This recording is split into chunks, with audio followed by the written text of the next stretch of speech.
Hello and welcome to Talk to Stu with me, Stuart Magoo. In today's episode we are going to be looking at the Green Paper that was introduced by Liz Kendall representing the Labour Party last week or this week on Tuesday. And it's, to say the least, quite a contentious subject. Now, this is a very long video. It's about an hour and a half long. There's a lot to talk about and a lot to get through. So if you've come here looking for a kind of quick, snappy overview of it, you're probably not going to find it, but there are quite a few links in the description below to articles and things that talk on this subject. So if you want to use those, that's fine.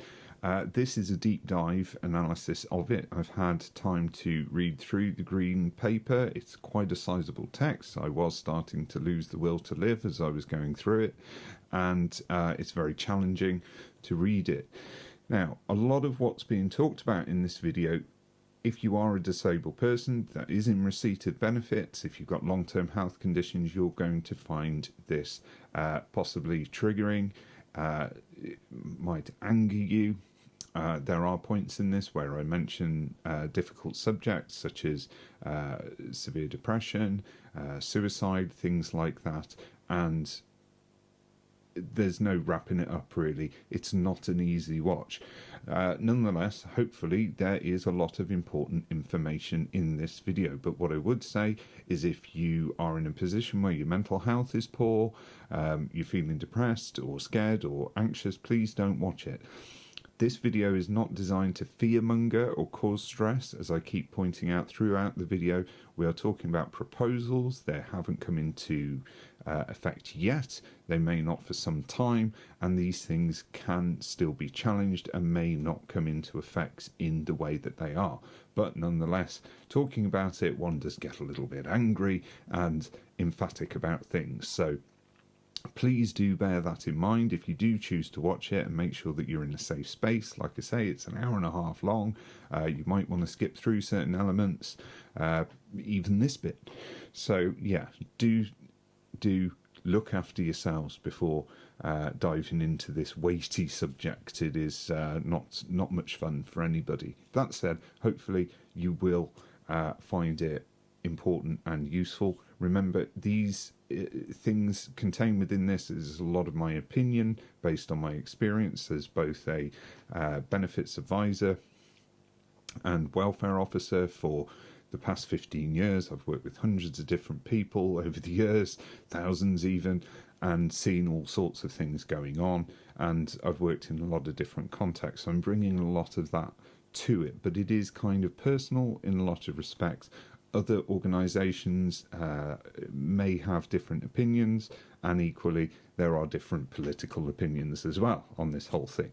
So do bear that in mind. But if it's useful to you and you enjoy it, always like, share and subscribe. Particularly share is important with this sort of thing, as we need to get information out there. If you stay with this video, at the end of the video I am looking at what we can do to be responding to this in terms of being active and protesting and making challenges, and what the future looks like with that sort of thing. So if you have a fairly good handle on this and you just want to think about what to do, then maybe skip all the way to the end. That's fine too. I won't be offended. Okay, thanks very much, and let's get into it. Okay, so before we get into it, I want to say a couple of things first of all. For long-term viewers of the channel, you will know that I've been on a bit of a hiatus over the last month or so due to health problems and other things that have been going on in my life.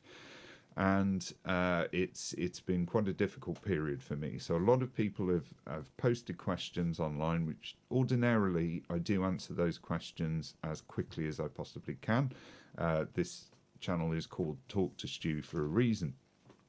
Unfortunately, I've not been able to do that of late. My advice to people is always seek out professional advice on your individual situation and your individual circumstances. Okay, I do try and answer as many questions as I can, but unfortunately it's not always possible for me to do that, and that has certainly been the case over the last month or so. I am very sorry about that, but I do urge people to look for support locally to them, either through the CAB or other organisations that might help. And as always, I put links to places where you can find out what organisations locally to you can support you. So always look at my description and check those out, because it may be that you're able to find someone locally to you that can advise you. And indeed, there's a lot of online resources and helplines that can do the same. One of the other things that I tend to promote is my colleague Edward Brown, who has been really supportive of the channel. He runs a Facebook group called Benefit Support UK. A link to that will be in the description. He and the people that work with him on that Facebook page can often answer a lot of your questions, and also he does run a really good knowledge base, which is a bit simpler to use and to get your head round than some of the online resources that are out there that can be a bit overwhelmingly wordy. And yeah, that's worth checking out also. So that's my little apology out of the way. The next thing is to actually talk about the media furore that has been going on around the Green Paper. There is a lot of fear mongering going on, and that's understandable because there is a lot of fear attached to these proposals. Now, ostensibly, when we look at it, the proposals don't look good at all. But what do we need to think about in terms of those proposals, and how are those proposals going to actually end up landing? That's the question that we need to be focusing on, because even on the face of it, with these proposals, most of them aren't going to be coming into effect for quite a while yet. So that is the first thing to consider. So the next thing that we have to think about here, when proposals like this are put forward, is a trick that people in politics like to play quite a lot when they introduce legislation that is going to be worse for people generally. So the trick essentially is to introduce something that sounds absolutely awful. And within that awfulness will be some pockets of terrible but not quite awful, things that are inconvenient but not life-changingly bad. And this will be encased in a bigger idea that is dreadful, awful, and unconscionable. What they then do is they roll back on the thing. When they do that, the things that you have that are inconvenient or slightly terrible or whatever, they're left in place, and they don't seem quite so bad overall. My mum reminded me, there's the classic story of the wife that phones the husband and says, "Oh my God, you won't believe it. I've just had a terrible car accident and the car's ended up going into the lake and it's completely ruined. Everything is destroyed." And the husband goes, "What? Oh my God, you're joking." And she says, "Well, yes, I am. I just dinged it on the on the lamppost as I was reversing off the drive." And the husband says, "Oh God, well, that's okay then." So it is very much like that. Often with politics, where something is put forward that seems really, really very bad. Within it are smaller things that aren't quite so bad, but still bad. And they roll back on the thing that was very, very bad and leave those things that are still bad, but not very, very bad. Leave those things in place. And generally, the public perception of that is a lot better. Now, they slightly did that over last weekend, where they were talking about all of these things and freezing PIP payments. And then the media started saying, "Oh, well, you know, the freezing of PIP payments," which really that wasn't the thing that people were most upset and worried about. And then they said, "Oh, don't worry, don't worry. They're not going to freeze PIP payments. That's fine." As if that softens the blow somehow of what then follows. But they did it a little bit then, but it was only minor. The likelihood is that's the way that this is going to go. It's certainly what's happened with previous changes to the benefit system that we've seen through the Conservative approach to government, and indeed they've done it with other types of legislation as well, where they've introduced something terrible and then done a U-turn, as the press likes to call it, when they haven't actually done a U-turn. They've just slightly turned to the left or the right on any particular issue, and I mean that directionally rather than left or right politically. Anyway, that's the point there. Now, in case you haven't spotted already, this isn't going to be a short and snappy analysis. So if you've come for a short, snappy video, you're not getting it here. This is me talking a lot.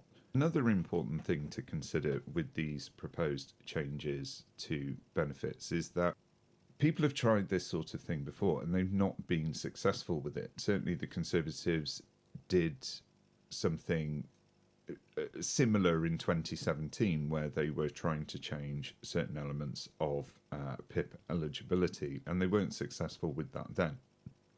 Additionally, some of the things that are proposed in this are very clearly contradicting already established legislation that supersedes this legislation, the Equalities Act and also the Human Rights Act. So both of those things have a significant bearing on this.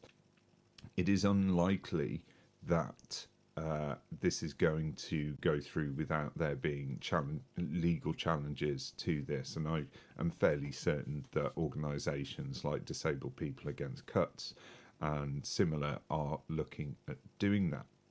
One thing to bear in mind with this particular green paper and the way that it's formed and presented is this is very much in response to the High Court challenge brought by Ellen Clifford last year, or well, before last year, that we had the result of last year. That decision was essentially that the Conservative government hadn't actually properly explained what it was that they were intending to do. Because of that, the green paper consultation wasn't seen as fit for purpose and therefore wasn't legally enforceable. What that's meant is that the Labour government, who are essentially doing pretty similar things to what was proposed in that one, they're just doing it in a different way, and the language that they're using around it is also different. So they're making it very clear in this green paper of exactly what it is that they're intending to do. And they are making it very clear as to what is being consulted on and what is not, and what is non-negotiable, as they put it, and what the consultation is trying to ascertain. So we'll get into that in a bit more detail as we go along. We are likely to see legal challenges to this, and this also has to go through to being a white paper, which then has to go through Parliament. There might be amendments and adjustments made to that. There is a lot of opportunity for individuals as well as organisations such as Disabled People Against Cuts, Disability Rights UK, all these other types of scope as well have been very active on this particular point. Those kind of organisations may look at challenging the government directly. As I've said before in previous videos, it's worth bearing in mind that the Conservatives introduced an anti-lobbying legislation back in 2014, which basically prevents third sector and charity organisations who receive money from either local government or national government prevents them from overtly criticising the government over things with the fear of losing that funding. Some organisations manage to work outside of statutory funding and so are less likely to be affected by that or kowtowed, as it were. So, yeah, that's something to bear in mind too. So there is likely to be a lot of action over this, and there are likely to be changes to what is proposed anyway.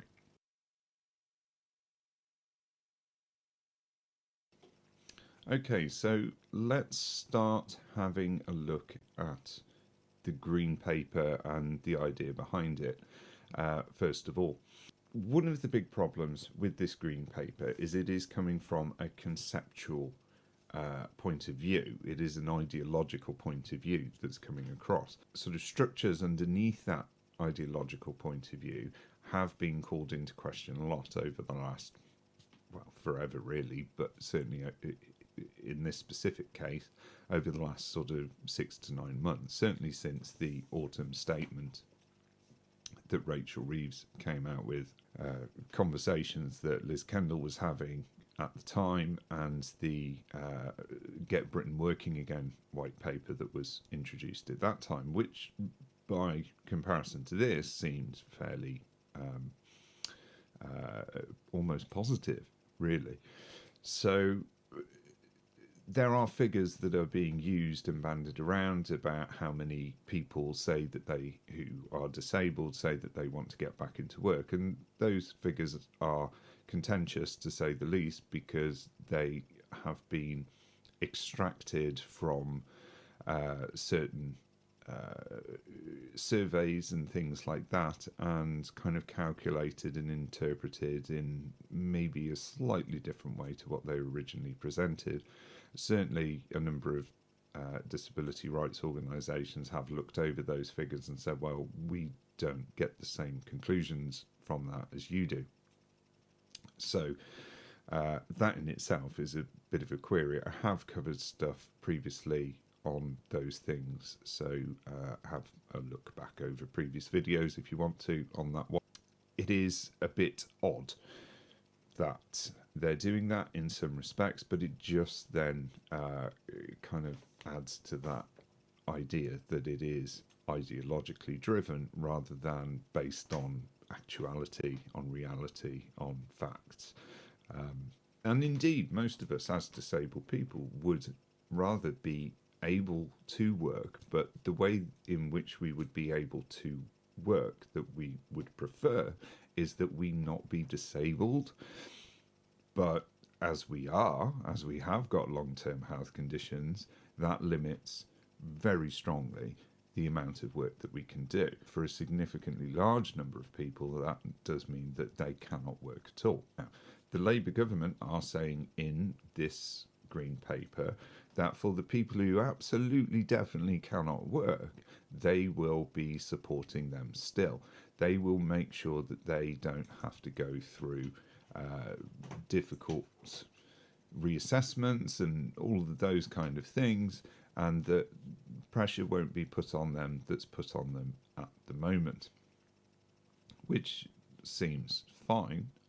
But then when you start digging into things, you realise that what they're actually doing is narrowing the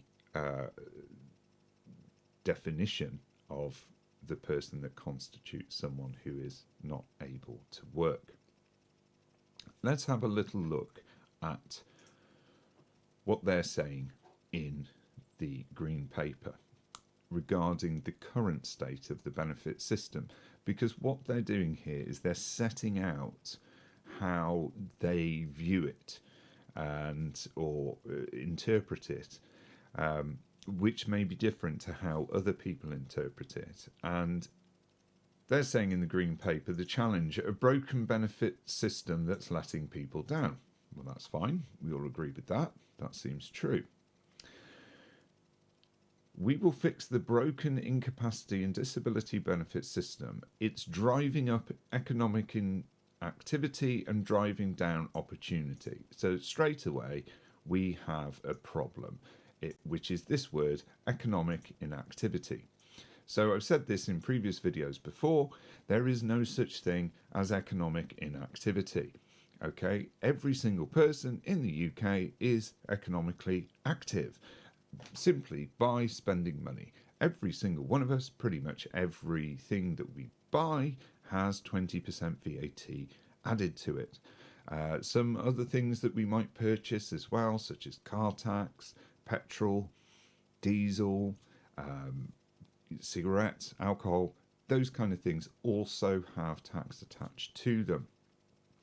Okay, so if we're spending money, we are economically active. It doesn't matter where that money comes from. By spending that money, you are stimulating the economy. Economic inactivity is a buzzword phrase that has been bandied around in the mainstream media over the last 10 to 15 years. It's essentially meaningless. They will tell you that it does mean something. They will tell you that it means that a person who's not working is therefore not generating income for the economy.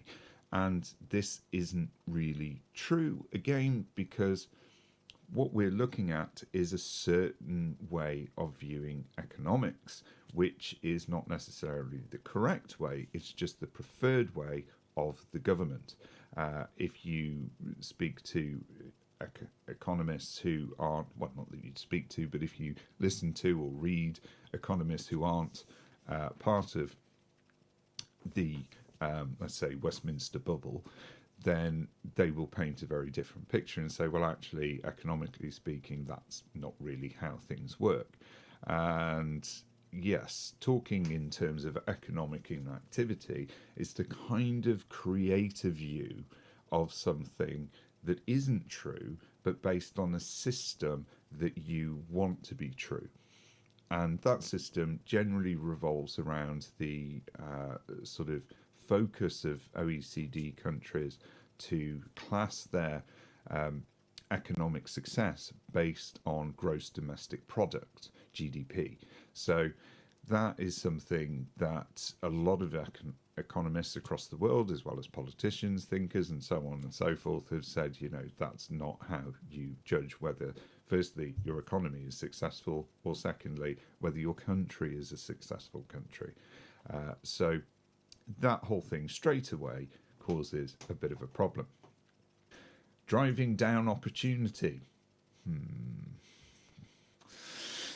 It is failing people in the country by producing poor employment outcomes, low living standards, and high costs to the public purse. Now, I'm going to come back to high costs to the public purse a bit later on. Low living standards really comes down to the fact that you don't have enough money coming into your household. The reasons why you don't have money coming into your household could be multiple.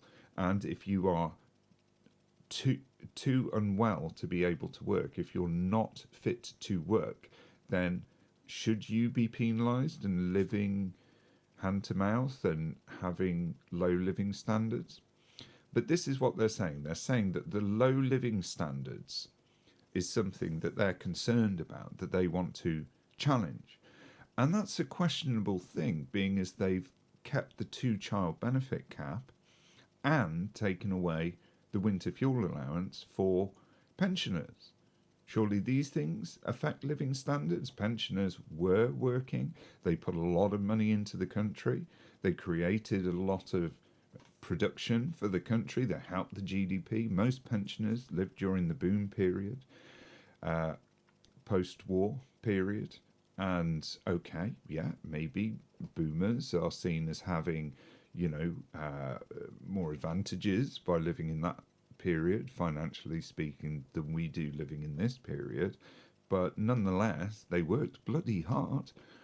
They created a lot of the things that we see today. So it wasn't like they were just sitting around and picking their noses. No, they worked hard. So if you're concerned about low living standards, why have you done those things? That anyway. So Specifically, the government has inherited a benefit system that asks people to demonstrate their incapacity to work to access higher benefits, which means many worry about trying employment for fear of losing them. This is because the system is built around a fixed can versus can't work divide, which does not reflect the variety of jobs, the reality of fluctuating health conditions, or the potential for people to expand what they can do with the right support. There's a lot of problems with this statement, first of all. First of all, it is binary. Some people are capable of working, some people are not. Those who are not, and that's all there is to it. They're not capable of working. If somebody said that you are not fit to work, if your doctor or a medical professional has said you are unfit to work, then not only should you not work because it would be further damaging to your health, but also no employer is going to be able to be insured to employ you. Okay, business insurance maintains that the employer must make sure that there aren't any risks when they take a person on. If there's a risk to that person's health, then yeah, this is just a ridiculous thing. It is binary. It is you can work or you can't. Now, for those who can work, yeah, there may be variable amounts within that as to what can and can't be done. But if you can't work, you can't work. Now, that might be a temporary position to take, or it might be a permanent position. But generally speaking, the fear that people have around losing their benefits if they try to get a job, yeah, maybe there's an argument in there, but generally speaking, what people worry about is that they are going to apply for a job, get that job, and that job's not going to work out. Now, the Labour government in this Green Paper do address that with something they're calling the right to try, which means that you can try getting a job and then afterwards you don't lose access to your benefits and you don't have to go through reassessment and all of those things. That, in principle, sounds like it might be okay. But there are people that might feel pressured to try and work when they should not, okay? Because what all disabled people have is a kind of little war going on inside their head of what they should or what they believe they should do, or introjected values from the world around them of what they should be doing. And all this inspiration porn that we see on TV of disabled people, like, oh, look, he climbed Mount Everest. Well, that's great for him, but unfortunately, I can't get out of bed every day. So does that mean I have less value? No. So we need a lot less of that and a lot more showing the worth of a disabled person generally anyway.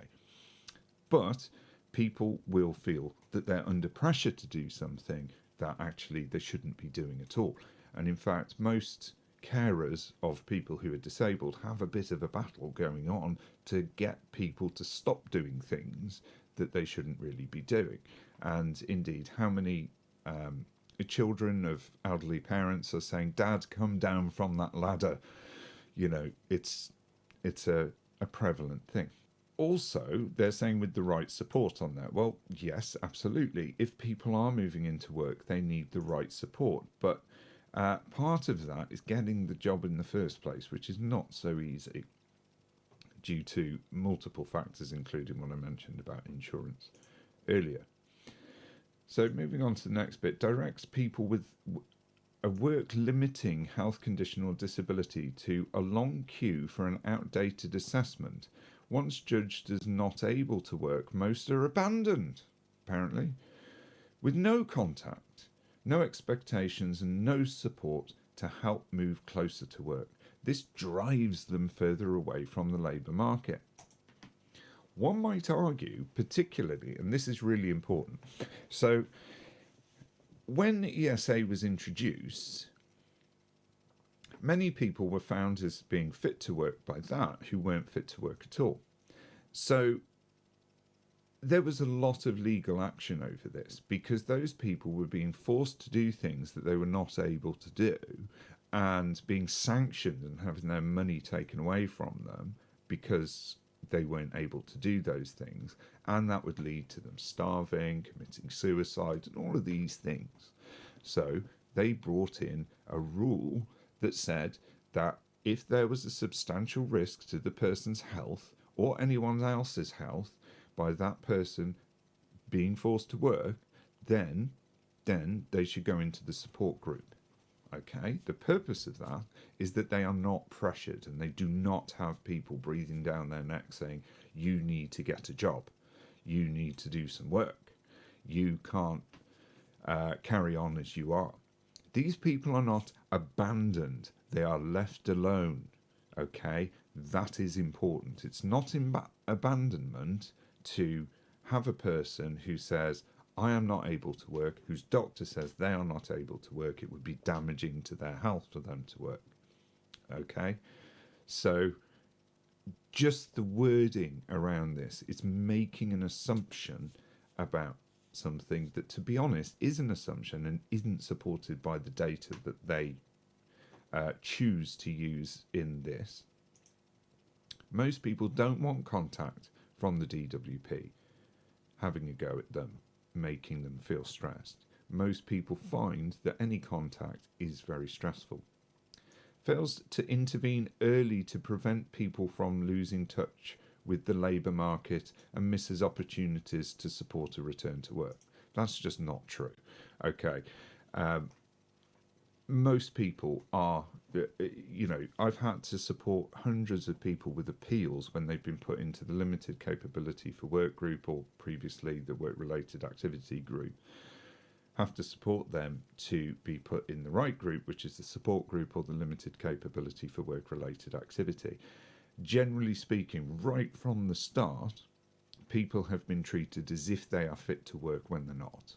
And pressure is being put on them right from the start that they should be getting a job or that they should be looking for volunteering opportunities or something like that.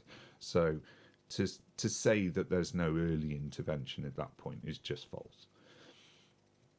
Pushes people towards economic inactivity. I've already commented on that. Due to the stark and binary divide between benefits rates and conditionality rules for job seekers compared to those on the health element of universal credit. So what they're doing here is they're saying, this group, let's pit them against this group.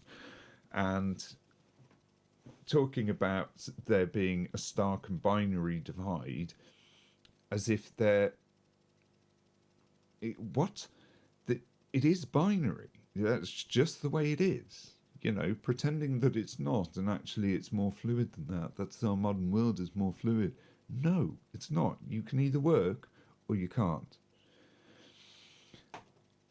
It's not pushing people towards economic inactivity because one, there's no such thing, and two, people are not pushed by the system towards that thing. It's their health condition or disability that's put them in that position.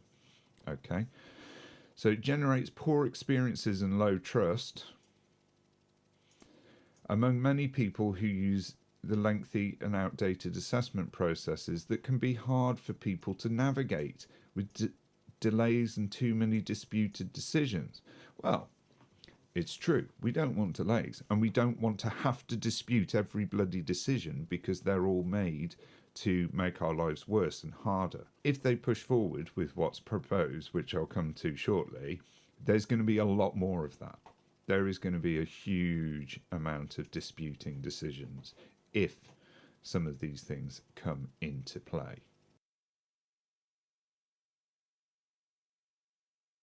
Okay, so that was just looking at one small section of the green paper. And as I say, that's looking at the sort of base concepts that are behind it, what they're using as their justification for doing what they're doing.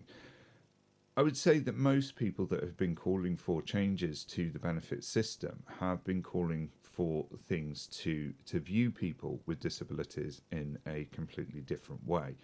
And that's not happening at all. That's what that paragraph is demonstrating. People with long-term health conditions, short-term health conditions, disabilities have been viewed as economically inactive and a burden on the country for quite a long time. What that's suggesting is that they are a burden to the country, that the costs of looking after people like this are just too much, and it's spiralling. It's spiralling. They keep using this phrase. It's not spiralling at all. This is just a flat out lie.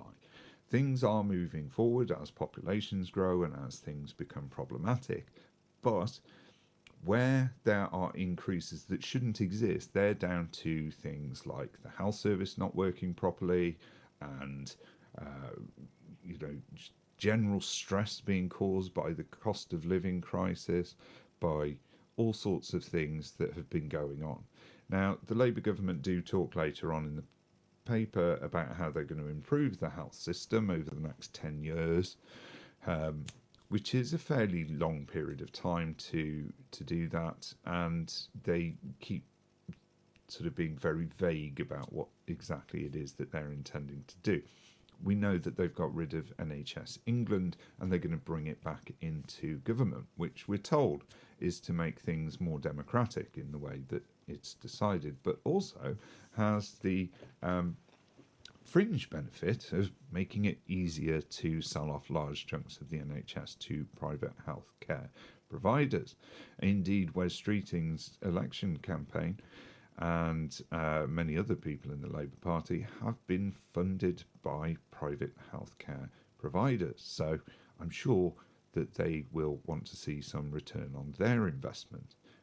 Maybe that's just me being cynical, but I'm not entirely convinced that they're going to do what they should be doing for our NHS on that basis. So straight away, as I say, I'm not going to go into more on the green paper too much, because I literally can rip apart every section of it. Almost every paragraph is full of spin, and I hope that's what that demonstrates to you. In that paragraph, it is spinning a narrative in a direction to make it sound like they're helping this problem that needs helping, and we're all saying no, that's not the problem we were talking about. So there we go. So let's now go over and have a look at the actual decisions that they have in it, a sort of potted version. Now, this has been provided by Disability Rights UK, and I'll pop a link to the article below. You may have seen some of these things said in the mainstream news, but I'll just go through this now and talk about these things as they come up. More detail on all of these things is in the green paper, of course, and a lot of these things do link into other areas. So like previously, where I've said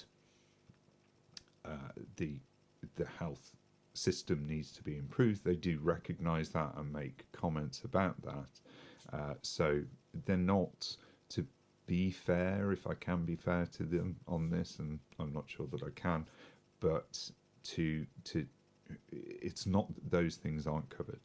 So yeah, we'll have a look at it now, and I'll explain more as I go along. Let's have a look at the green paper, and this is another disability organisation that seems to like purple. So I don't know what it is about the colour purple that makes people feel as if we're being cared about by somebody, but for disabled people particularly, but we are not in any way affiliated, just to say that, as I did with the Benefits and Work site, which was also a sort of purpley lilac colour in one of my previous videos. So anyway, that aside, I'm looking this way because the screen that you're looking at below me here is actually over there for me, so that's why I'm looking this way. But yes, so green paper published, 5 billion in cuts proposed by scrapping the WCA and change PIP assessment. So what's said here? Well, first of all, Disability Rights UK do point out that the 5 billion in savings will be the biggest cuts to disability benefits on record, and that is true. I mean, the green paper that the Tories were proposing, they were talking about 500 million or something, around that figure. They weren't going this far with the proposed savings in that. So yes, and the disabled people, sorry, the penalising disabled people and increasing the number in poverty is also a fact.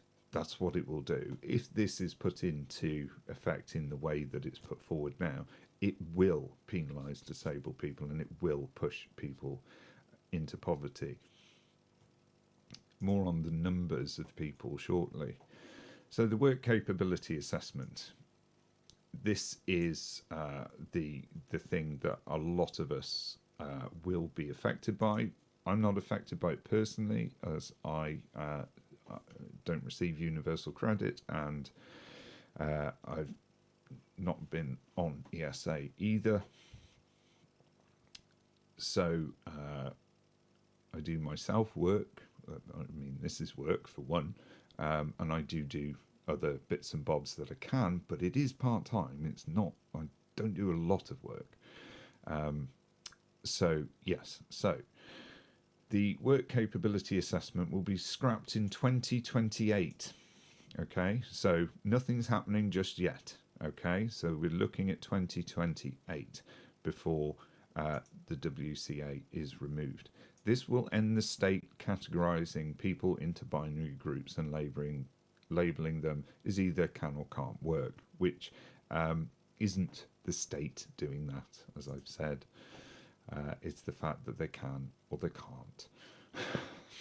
It's just a binary thing. Instead, extra financial support for health conditions in UC will be assessed by a single assessment, the PIP assessment, and be based on the impact of disability on daily living, not on capacity to work. I mean, this is probably first of all, this was what the Conservatives were going to do. So this is the exact same policy that the Conservatives were putting forward before in their Green Paper. Nothing different in that at all. Wording is slightly different, otherwise the same. They were talking about putting the PIP assessment as being the way that you define somebody's health needs and capability for work. As we all said at the time, the PIP assessment has absolutely nothing to do with a person's ability to work. It is about how your disability impacts on you. And using that as the front door to getting extra financial support through universal credit is just wrong in so many ways, and also pretty much impossible to do, certainly as it currently is. Now, they're saying that this change will be non-negotiable. I thought we lived in a democracy. No, I didn't think that at all, to be honest. I haven't thought we lived in a democracy for a very long time. And that's only because I became aware of it, not that it was any different before I became aware. It's just not really a democracy. Any first past the post system that you have is not really a democracy. There's videos on YouTube that explain that in more detail. We will implement this change via primary legislation, so they'll just make up laws to suit themselves. Further details will be published in the white paper. We are not consulting on this measure. We're not listening to anybody because we know we're wrong. That's what you can take from that. They know that this is not the right way to do it if you want to support people. They know that because there was so much said about it when the Conservatives were proposing it at the time. So much evidence provided to show why that wouldn't work. So under this new system, financial support from PIP, non-means tested, and the health element of UC, means tested, will both be non-work related. However, the government will also be legislating to guarantee that work in and of itself will not lead to someone being called for reassessment or award review. Well, that's easy enough to do if you've taken away everybody's money anyway. In the Green Paper, there's a lot more detail on how this is going to work. And one of the things that they talk about is restructuring PIP and the way it's assessed and so on and so forth. and they sort of say that it hasn't really changed since it was introduced, 14 years ago, which is true. It hasn't really changed that much, but the ways in which they're talking about restructuring it are very vague at the moment. They do say that they're going to include stakeholders in the consultation and redevelopment on PIP, and people who are disabled themselves.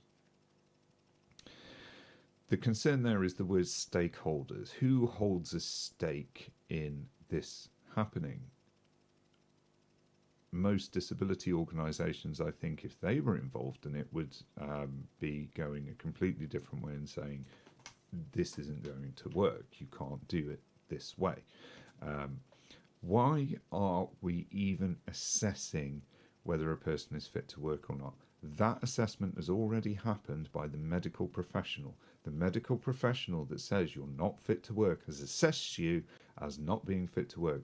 There's no need to do that. They said you're not fit to work, you're not fit to work. That's it. So you can get rid of the work capability assessment, and if somebody is not fit to work, they're not fit to work.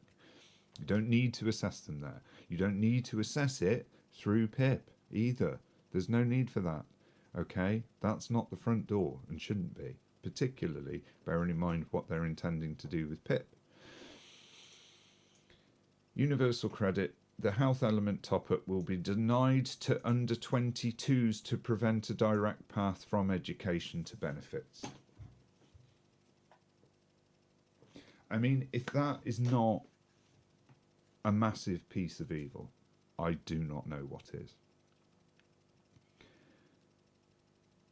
I am sort of a bit speechless when I heard that one, and I still am a little bit now. I've worked with a lot of people who are, they're coming out of education, they are dealing with some really quite severe health problems, and they're not capable of working. They've got multiple health conditions, and they're just not capable of working. And to deny them financial support, particularly kids that, or young people that don't have a parental home, you know, people that have come through the social care system, you know, children within fostering. I think one of the areas in fostering that really doesn't get talked about a lot is children with severe health problems and disabilities. You know, there is a real need for foster parents to take on people like that. Most foster parents will take on kids that are generally able-bodied, and that's not that there aren't challenges with that, but the challenges for being a foster parent to children that have very severe health problems is huge. I mean, if you think about, for example, somebody who is sort of type 3 autistic, non-verbal, non-functional, and by non-functional we mean that they won't pass the functionality test. It doesn't mean that they can't, you know, make toast or play a computer game or whatever. The functionality test is, can you cross from one side of the road to the other in heavy traffic without support?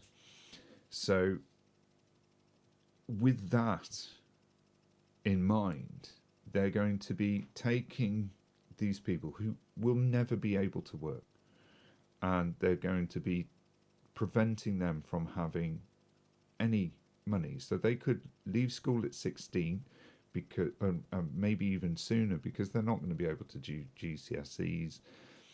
They're not going to be able to do A-levels or university or any of that, because they're not well enough to, and maybe they don't have the cognitive ability to do that too.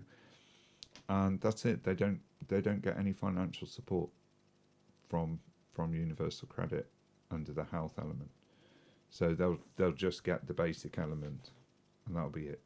So any of those people that are relying on carers who have to be paid, you know, most local authorities will take a certain amount from your income plus any disability benefits you get, and then make a contribution towards it. So that I'm fairly sure that local authorities are not going to be increasing their contribution.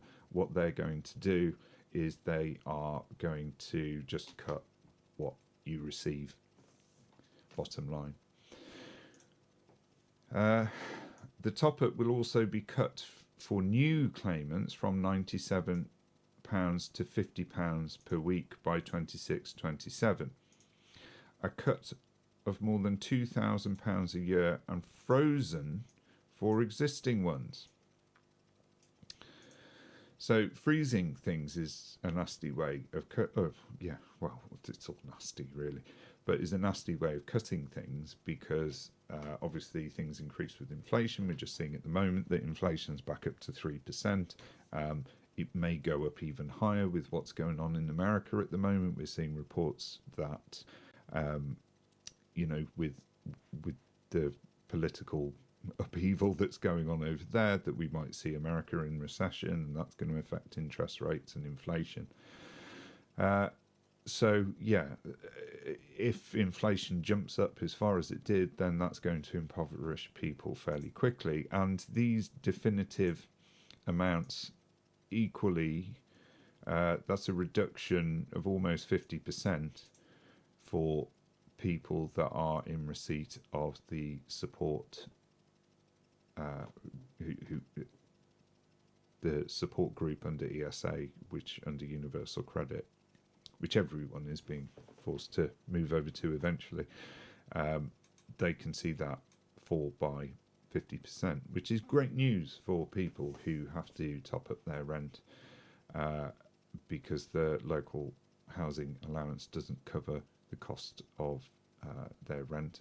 Great news for people who are struggling to heat their homes, and great news for people, disabled people, who are struggling to be able to afford to buy the food that they need. So that's really helpful for them. The top rate of universal credit for the most disabled will be cut. More details on that will come in the Chancellor's 26 March spring statement. Well, we'll all be looking forward to that, won't we? But the standard rate will rise above inflation for the first time, reaching a £775 annual increase. Wow. Great. So here we are, playing people off against each other again. So I am being quite harsh in the way that I've been talking so far, and I just want to remind everyone that these are proposals. This isn't necessarily definitely going to happen in the way that it is set out at the moment. Things could change. So don't panic too much. It is very worrying when you read these things to think, oh my God, this could happen. Yes, it could, but it may not. So we will see how things develop, and I will keep you updated on these things. Obviously, I am very angry about it. Maybe you're angry too, and hold on to that anger because it is justified. It is absolutely justified. I'll speak more on that and how we channel that a little bit later, but the important thing is not to panic at this point in time, and not to throw the baby out with the bathwater and do anything that you might regret, or things like that. Just try and chill on that side of things. Very easy for me to say, much harder to do, and I do appreciate that, but just remember how much value and worth you have to me, if no one else, but a lot of other people as well, I must say. So let's have a look at the PIP changes that are proposed. It proposes that PIP be more focused more on those with higher needs, but will remain non-means tested. I'll comment on that in a minute. So there will be a shift to face-to-face assessments. So in the Green Paper, it says that the number of face-to-face assessments has dropped to about 10% since the pandemic, whereas previously it was much higher. There's a couple of reasons why it dropped that much. So the first reason is that it is much easier to do a telephone assessment for a person, it's also a lot less costly for the government to do a telephone assessment. It will be an increased cost to do face-to-face assessments. The other reason is that face-to-face assessments have been shown many, many times to actually be less effective at defining whether a person is as disabled as they're saying they are, which usually they are. Face-to-face assessments more often than not led to people having to challenge that by mandatory reconsideration and then going through to the appeal stage as well. So the majority of face-to-face assessments were being overturned when they would find that the person wasn't eligible for PIP, when in actuality they were very eligible. So those are some of the reasons behind it. So why they would move back to face-to-face assessments, which is going to be more costly and less accurate, no one's quite sure about that. A new PIP eligibility requirement is proposed to ensure that only those who score a minimum of 4 points in at least one daily living activity will be eligible for the daily living component of PIP. This requirement would need to be met in addition to the existing PIP eligibility criteria.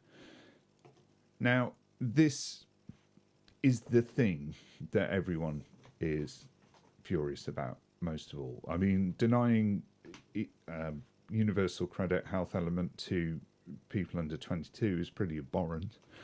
But this particular thing will likely lead to between 800,000 and 1.2 million people being denied PIP. Now, I am what you might call a three-pointer. Some people are two-pointers. That is, under the care component, we score 2 points on multiple activities. Now, I can't speak for other people, but I know for me, I have to deal with a lot of problems during my day due to my disability. Okay, the money that I get from PIP allows me to be able to work. Without that money, I'm not able to work. And that was really important, extremely important when I lived on my own. Fortunately now, I'm with Becky, my lovely partner and soon-to-be wife, and there is a bit of backup there. But it would mean if I lose that I would have to fall back on her support entirely rather than be able to put petrol in my car and go to work. So just that simple thing makes a big difference, because at the moment I'm able to independently pay for things that I need that support me with my health condition and disability. Now, I'm in a very privileged position. A lot of people aren't in this privileged position that I am. And the idea that you'd have to score a minimum of 4 points, to me, as a disability benefits assessor, is where, or advocate, whatever, not assessor for the DWP. I just find this really bizarre. I mean, the point system anyway just doesn't work. It's wrong. It shouldn't exist at all. The previous way that was under DLA of judging everything on its merits was actually better for disabled people than this current thing. But the idea of raising the bar even higher for disabled people to try and jump over, it's just evil. It is evil. And if you look at, there's good and there's evil, and that is a binary thing in some respects. There's things in between. You might say that there's grey areas in between. This is bang. This is evil. That's all there is to it. There's no other way of looking at it. There's no need to do this at all. No need whatsoever. All the lies about balancing the books and all of that sort of stuff. They've just let Thames Water off 3 billion in fines. Okay, that's the public money.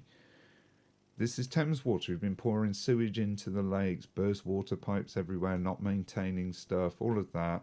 All the top bosses of Thames Water taking huge bonuses every year, and they've got 3 billion in fines that they've just been let off. But you people, you disabled people, oh no, you can't have your pittance every month. No, that's too expensive. That's too much. What does it actually mean in practice? Well, if they are able to bring this in, and I don't think that there's a good chance of them being able to move forward with this. This is the thing that is really going to be challenged in courts and things like that. And I think the likelihood of them being able to do this is actually very low. Okay, it is so stunningly obvious that this would create an inequality between certain groups of disabled people. I mean, it just obviously does. That's going to fall foul of the Equalities Act. So that's part of it. There's also the Human Rights Act as well. So generally speaking, I think just this idea itself is open to serious legal challenge. Even if the other ones aren't, this absolutely is, because it's saying, oh, some people are more disabled than others. And that's not how disability works. You're either disabled or you're not. The level at which you're disabled is different for everybody, and that's sort of recognised as part of it, certainly. But no one can judge how a disabled person is. We have a lot of movements around that with unseen disabilities and so on. I would say 50% or more of the people that claim PIP will score 2 points on every, or not on every, but on a significant number of the descriptors throughout the assessment. And a big problem with that is that the DWP assessors play games with it a little bit. So what I see quite often is if they don't want somebody to ever get the higher rate, then they will try to award them just 8 points. So they'll look where they can get away with it. And most people, when they get that lower rate and they've only got 8 points, they won't challenge it. They'll stick with it. But what that means is if your conditions worsen and you have to reapply and your disability living needs worsen or increase, then you've got a bigger gap to cover to get the points to get over 12 points. It also means that at reassessment, you could only have to lose 1 point to lose the enhanced rate. So I've seen it quite clearly where part of the thing is that all disability living needs interact with each other. So, for example, if somebody has really bad mobility, then the chances are that they are going to score a minimum of 2 points on washing and dressing and preparing a meal and things like that, because their mobility is so bad. They need support. They need some kind of physical assistance to do those tasks. Equally, within the care component, things bounce off each other. So if somebody has difficulty with washing themselves, then they're also going to have difficulty with dressing themselves, and they're also going to have difficulty with using the toilet. Those things tend to interact with each other.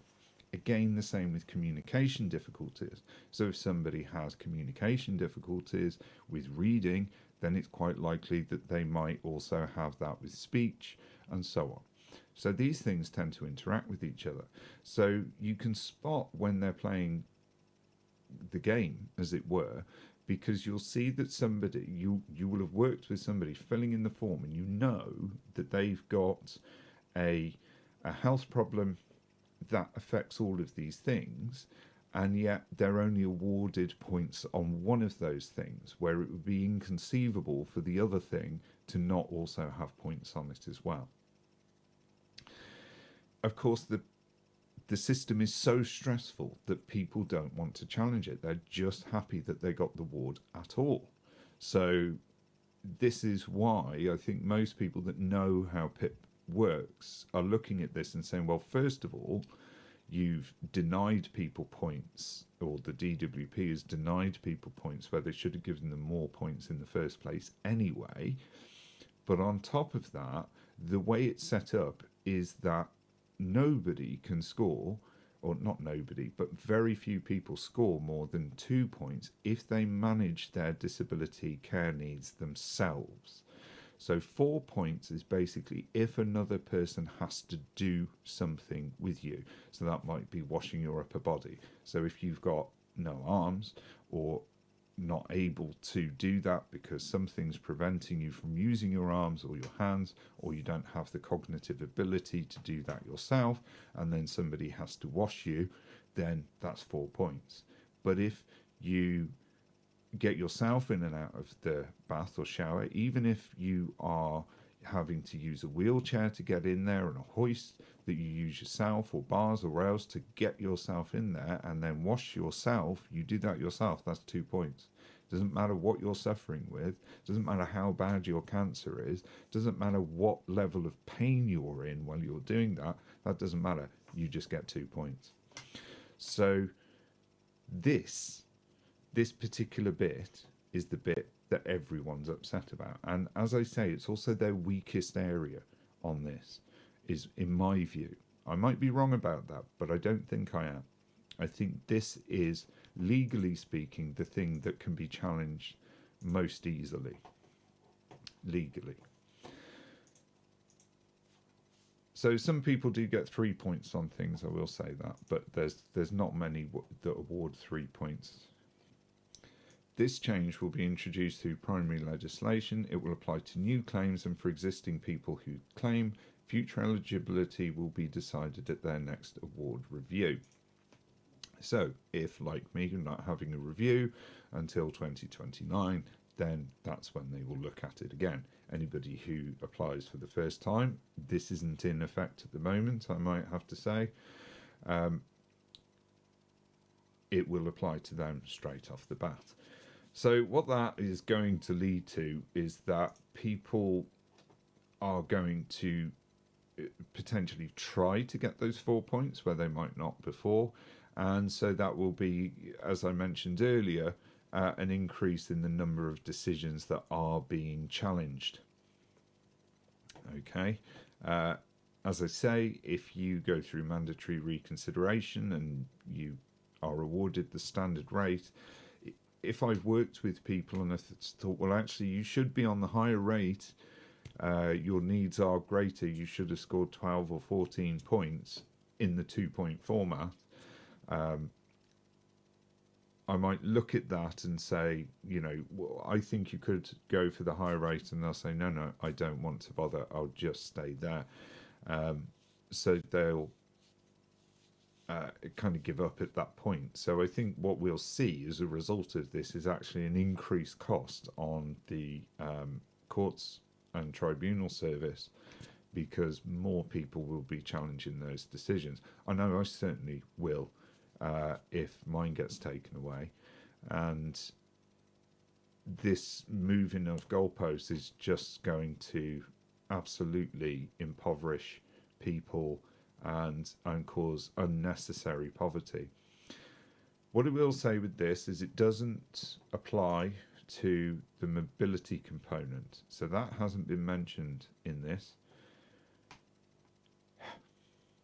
The Green Paper is consulting on whether those who lose entitlement need any support and what this support could look like, for example, transitional protection. Here's an idea: don't do it, and they won't need it. Because whatever support you provide will cost money, and it will probably cost more. Transitional protection, we give you, instead of £300 this month, we'll give you 250, and then next month we'll make it 200, and we'll just slowly make you poor. And that question is specifically asked in the Green Paper as well for the actual consultation. For those that want to respond, they do say, what support can we give? And I think the only answer to that question is not do this. That is the support that you can give. There's no taking it away where that's okay. There isn't.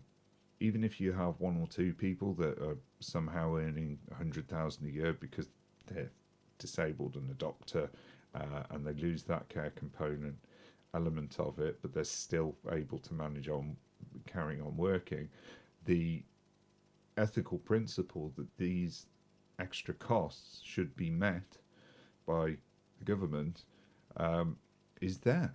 You know, it's an ethical principle. It's about reducing, because that's the thing, a disabled person has to spend more money than anybody else. You just have to. And that is an opportunity for capitalists to make money out of you. So that being the case, we need to minimize that impact on those people. And that's why we pay taxes, because we come together to support each other. That's the point of it. So anyway, the government do say they're going to launch a process to review the PIP assessment, which I mentioned earlier, a major undertaking which will take time and require extensive engagement. So any changes to the PIP assessment would only be introduced following the reforms set out in this green paper. Now, I want to say something about the word reform. If anybody ever in politics uses the word reform in any context, they are trying to have you on, okay? In any context. Okay, the word reform, we have come to believe in pop psychology terms of the nation, sociological terms, to mean improvements, and it never does. The word reform simply means to change a thing. Literally, the form of something is changed, it's reformed, that's it. And so it has been over the years that we have it ingrained into us that when the word reform is used, that it means improvements, that it's a good thing. And never once has that been the case. I think apart from the welfare reforms that the actual Labour Party introduced in 1945 after the Second World War, where they taxed the corporations up to 90%. Okay, to rebuild the economy, because those corporations made their money on the war and on the backs of the labour and the working classes. That's how they made their money. So they paid their fair share to rebuild the country so that they could start making money again. And that's how the NHS was born, and how also we got the welfare state as we know it today, which was admirable and the right thing to do at the time.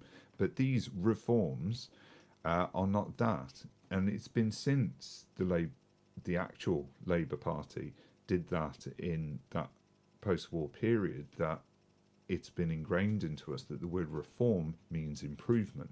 But pretty much since 1979, if not before then, the word reform has actually meant the tearing up of your rights and handing vast swathes of your money over to private capital and so on. That's what reform generally means these days. So if anyone uses the word reform in any context, such as the name of a party, then they are having you on. Do not be fooled. To make sure we're right, we'll bring together a range of experts, stakeholders, I did discuss that earlier, and people with lived experience to consider how best to do this. Now, I've sat in on a couple of these types of discussions years ago when there was the Sustainability Transformation Partnership, and I sat in one of those consulting things. And it's a bit like that green paper is set out, where they will say to you, how is the best way of us doing this? And you put your hand up and you say, don't do that. That's the best way is not to do that thing. No, that's not the question we're asking. We're asking, what's the best way of doing it? We are going to do it. What's the best way of doing that? Well, there isn't a best way, because whatever way you do it, it's wrong. And so having people come in the room who have a lived experience and say that and have that argument and then walk out angrily will tick the box to say that they consulted with people in that situation. We consulted them, but we didn't listen to them. We just ignored them and told them we were going to do it anyway. So we designed it with them in mind. If I hadn't sat through it myself, maybe I might think, oh yeah, but I'm far too cynical. And this is very cynical, but as I say, this is all proposals at the moment. There's other ways of challenging it. A new contribution-based unemployment insurance benefit. So this would replace New Style ESA and New Style JSA. This is clearly to make ESA like JSA rather than to make JSA like ESA. And they sell it as if this is going to be a benefit for people, that it's a sort of new insurance thing for people who've, essentially paid up their stamps, as they used to say. And again, it is time limited, as New Style ESA and contributory based ESA are. They're essentially the same thing. The rate of financial support would be set at the current higher rate of ESA. So they say. I don't believe them. The benefit would not require a health assessment and would be based on your national insurance record or your stamps, as I just said, as is currently the case. Those with long-term health conditions would also be able to claim other relevant benefits where eligible. Well, of course, that's the way it is now. So they're literally just changing the name of that, and I don't trust them on this. It will be set at the current rate, higher rate of New Style ESA. I don't believe that. It might come to be in the case, but my guess is they will take it down towards the actual rate of universal credit and equivalent to that, which they are increasing slightly. DWP safeguarding. Now, I literally laughed my ass off when I read this section in the green paper. I just couldn't believe it as I was reading it. How do you have the brass neck to talk about safeguarding when the proposals here would push thousands of people into poverty, cause loads of health problems as a result of it, and possibly lead to suicides and deaths? How can you even say the word safeguarding? They're going to have a published safeguarding approach. Bully for you. They've got one already. They don't use it. That's the problem. We'll conduct a thorough review of our current processes and work with stakeholders, people that they're selling these services to, like Capita, to identify areas for improvement. We will publish this new approach in autumn 2025.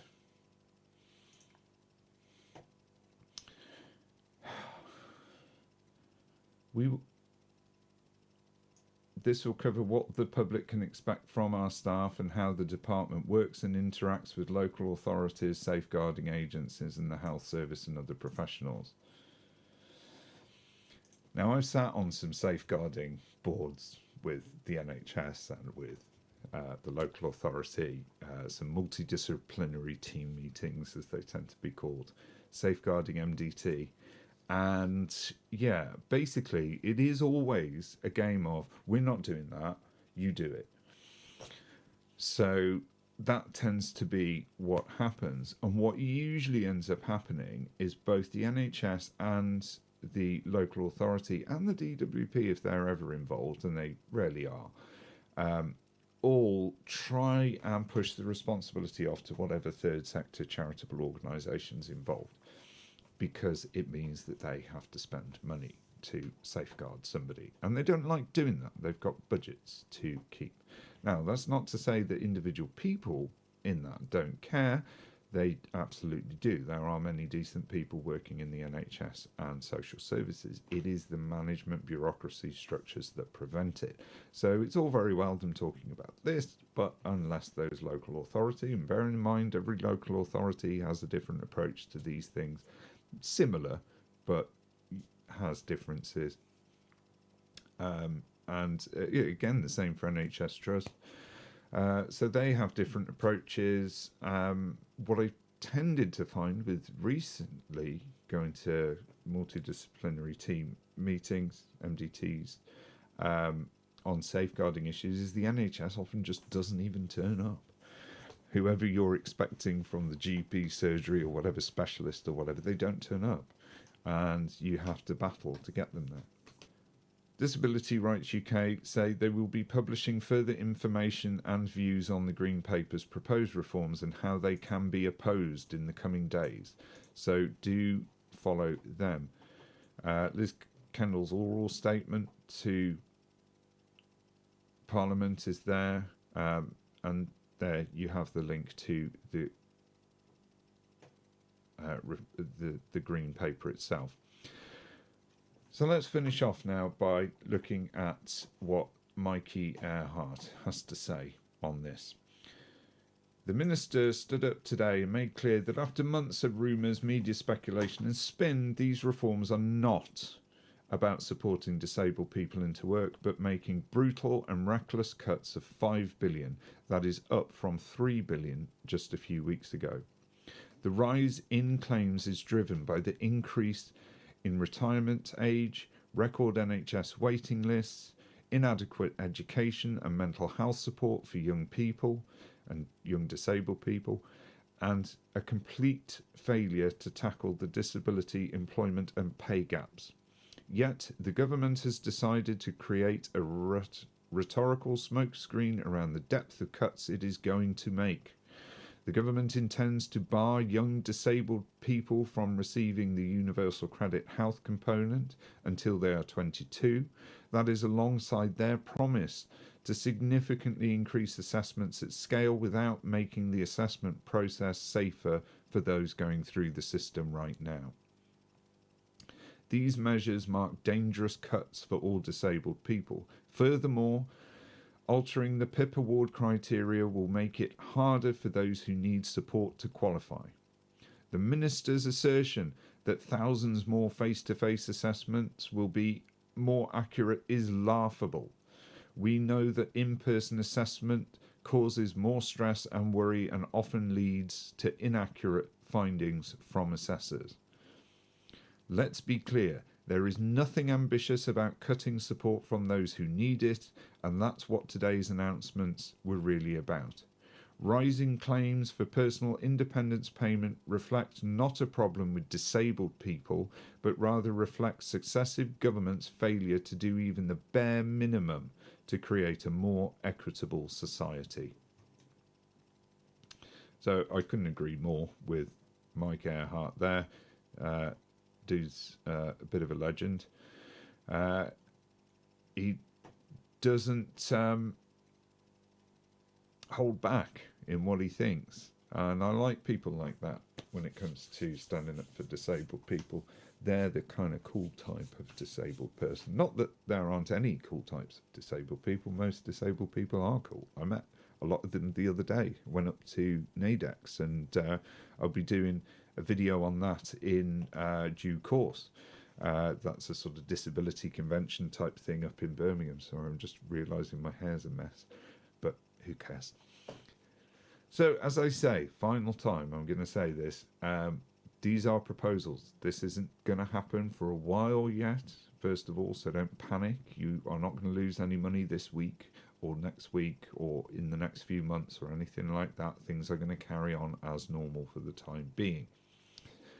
Secondly, this can all be challenged. There's some real weak points within the Green Paper.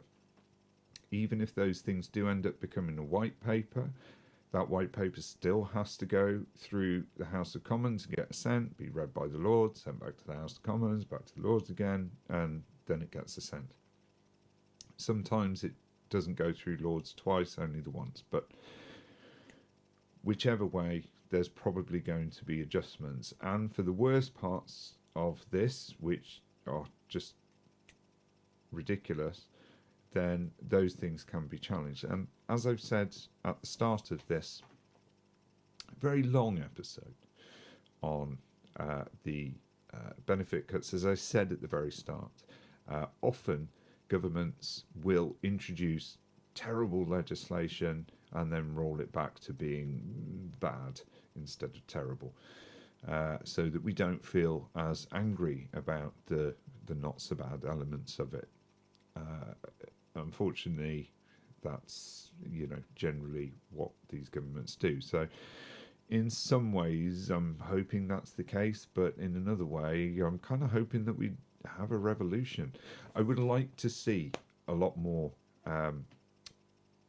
opposing these kind of things and a lot more action, but it's very difficult for disabled people to take action, and because we're disabled, if you're not fit to work, you're not fit to take action. That's generally the way of thinking it, but there are still things that we can do. Indeed, Disabled People Against Cuts are doing a few things as well. Again, I will pop a link to Disability Rights UK and Disabled People Against Cuts. So this is their website, which is dpac.uk.net. And yeah, we've got advice on how to protest on there, which is quite useful. They've got their blog, Balls to the Spring Statement. Join DPAC and protest the Spring Statement, Wednesday 26th of March, 11 AM, outside Downing Street. So if you're in the area, please join in with that. They're calling for a National Day of Action across the UK to fight back against the disability poll tax, as they're calling it. There is this happening in Downing Street, and Stop the War activists are joining in as well. There's information about that. Also, you can find out about joining the organisation too and staying up to date with other things that may be happening. If anything is happening in other places around the country, I will try and report on that for you as well. And you have got their blog as well. There's links on there to the Disability News Service, which is also a really good website too.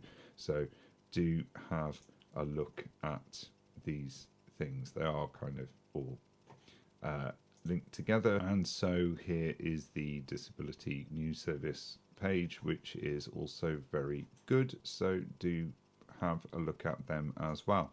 And if you've made it to the end of this very long-winded video, thank you for watching. Do remember, you have a lot more value than any of these politicians, as far as I'm concerned, and indeed as far as a lot of people are concerned. Please look after your mental health. Many of these things will not come into play at all, some not for a long time, and the impact of this may be completely different to how it seems at the moment. So please don't panic and don't get yourself stressed and worried over these things. It is angering, and as I say, try and get active, get involved, write to MPs, write letters to anybody, get people on side if you want to, and you can do. But most importantly, look after yourself, look after your mental health, and remember how important you are. We need to stay together as much as possible on this, and yes, a big love to everybody.